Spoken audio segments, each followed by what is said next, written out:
31 января 1896 году родился основатель и первый руководитель ингушской государственности Идрис Бей Султанович Зязиков. В роду президента Ингушетии есть и полные георгиевские кавалеры и просветители, художники и писатели, офицеры и ученые. Один из самых ярких лидеров ингушского народа, Идрис Зязиков, был первым руководителем Ингушской автономной области. Правда, его собирателя и родителя ингушской земли расстреляли по приказу отца народа. Это пример того беззаветного, самоотверженного служения своей родине, служения своему народу. Если брать первого руководителя Ингушетии, основателя ингушской государственности, то, конечно, у него очень трагическая судьба.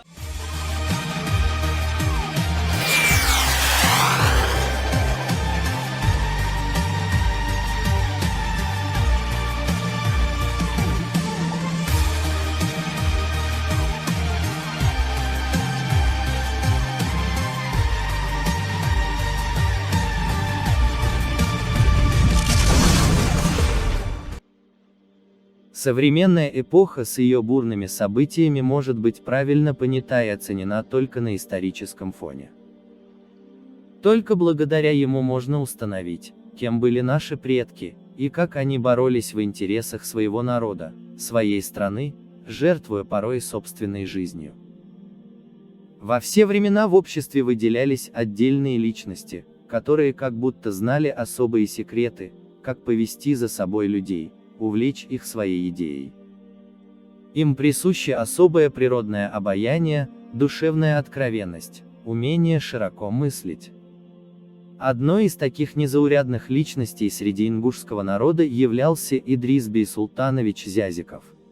Сегодня 129-я годовщина со дня рождения, славного и верного сына своего народа и отечества, выдающегося политического деятеля Северного Кавказа. Идрис Бей Султанович Зязиков родился 31 января 1896 года в селении Барсуки. Он внес весомую и определенную лепту в историю ингушского народа в первые десятилетия XX века.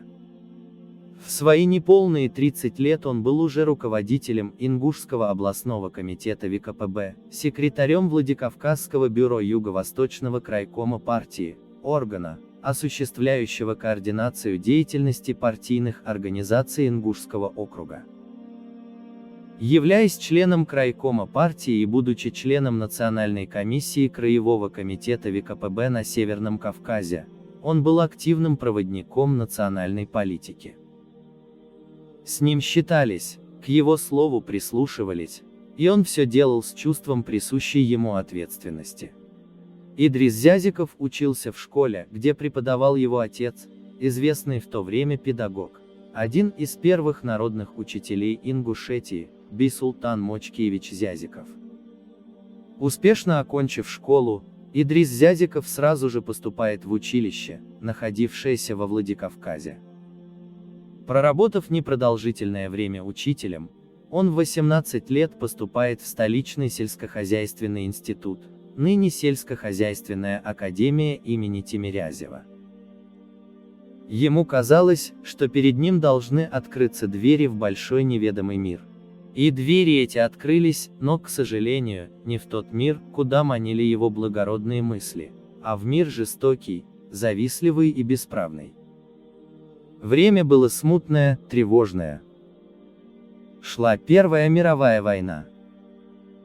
Все вокруг кипело, бурлило. Трудно было сориентироваться, определиться. В этот период Идрис Зязиков много работает над собой, увлеченно читает марксистскую литературу, выступает на собраниях, участвует в дискуссиях. В период своего обучения в стенах Московского сельскохозяйственного института Зязиков заводит связи с революционно настроенной частью студенчества, особенно из числа уроженцев Кавказа, и в частности, со студентами Московского университета абхазцем Ефремом Эшбой, кумыком Улубием Буйнакским, даргинцем Алибеком Тахагади, Юсупом Льяновым, студентом Московского коммерческого института Гапуром Ахриевым и другие. Летом 1917 года Идрис Зязиков возвращается на родину и здесь целиком уходит в общественную работу, активно включается в революционную борьбу на Северном Кавказе.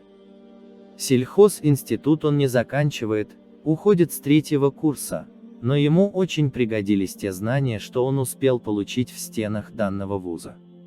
И самое главное, Идрис Зязиков прошел хорошую школу политического самообразования, что помогало ему легко ориентироваться в революционной борьбе, вести пропагандистскую работу среди трудового населения Ингушетии. Он стал хорошим оратором, часто выступал на митингах и собраниях, и речи его находили веру и поддержку у широких масс населения.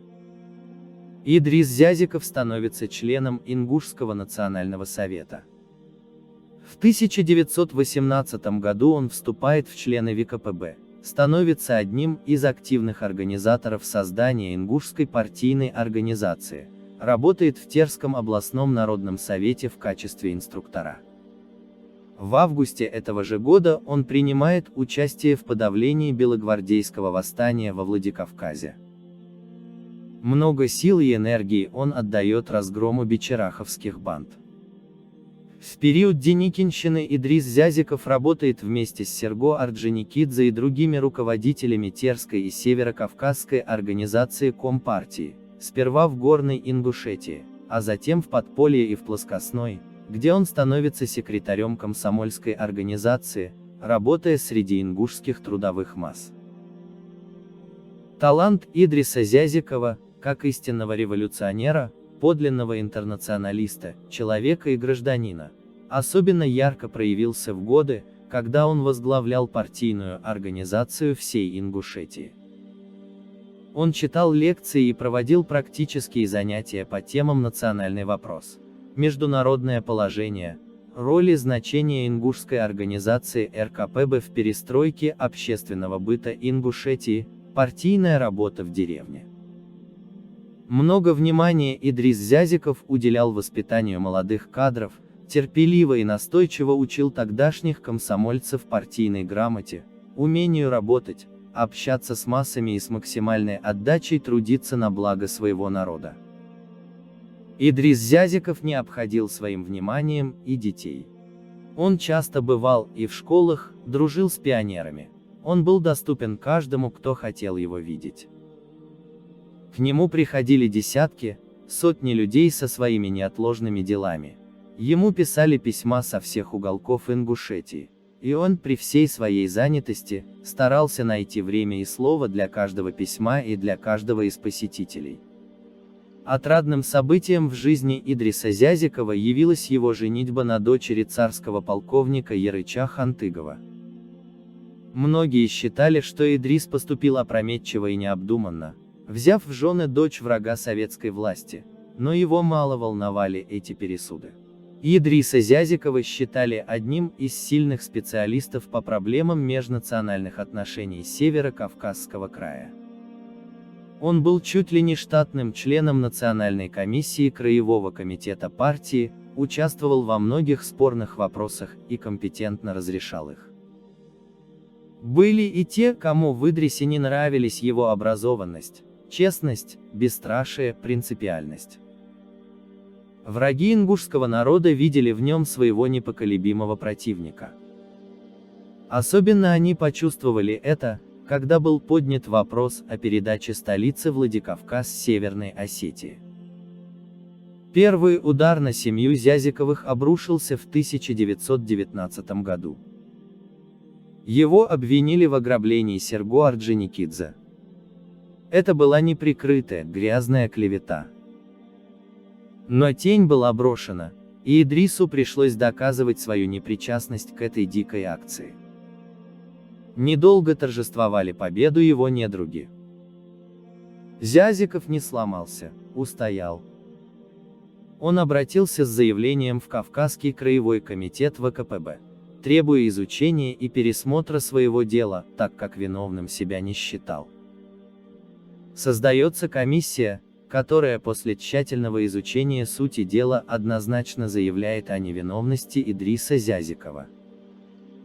Через несколько лет, а именно в 1929 году, Во время очередной чистки рядов партии его недруги предприняли новую попытку убрать его с арены политической и общественной жизни Ингушетии, только на этот раз никто их не поддержал. Однако злоключения Идриса Бейсултановича на этом не закончились. Впереди его ждали еще более нелепые обвинения, которые в конечном итоге привели его к насильственной смерти. Идрис Зязиков не устраивал отдельных высокопоставленных лиц Северо-Кавказского региона. Он был не нужен, он мешал. И его устраняют, освобождают от должности секретаря Ингушского обкома партии. На этот раз нашелся благовидный предлог. Его направляют на курсы марксизма при ЦК ВКПБ. А немного позже против Идриса Зязикова выдвигается неслыханное, дикое по своей сути обвинение в организации подпольной буржуазно-националистической организации, ставившей задачу отторжения от СССР Чечни, Ингушетии и создания Северо-Кавказской Федерации под протекторатом иностранного государства. И с этой целью проводивший вредительскую деятельность во всех отраслях народного хозяйства и культурного строительства, чтобы вызвать недовольство народа. Идриса Зязикова арестовывают. Его допросы и пытки продолжались несколько месяцев. Зверски избитый палачами, он умирает в тюремной камере, с последними словами на устах, обращенными к заключенному из соседней камеры: «Хасан, ты знаешь, в чем смысл жизни?» Его не стало. Но память о нем жива и будет жить вечно. Идрис Зязиков служил советской власти и искренне верил ей. Он пронес эту веру до последнего часа своей недолгой жизни. Он являлся личностью, сочетавшей в себе мудрость политика, глубокий талант организатора и в то же время человеческую простоту, скромность и личное обаяние.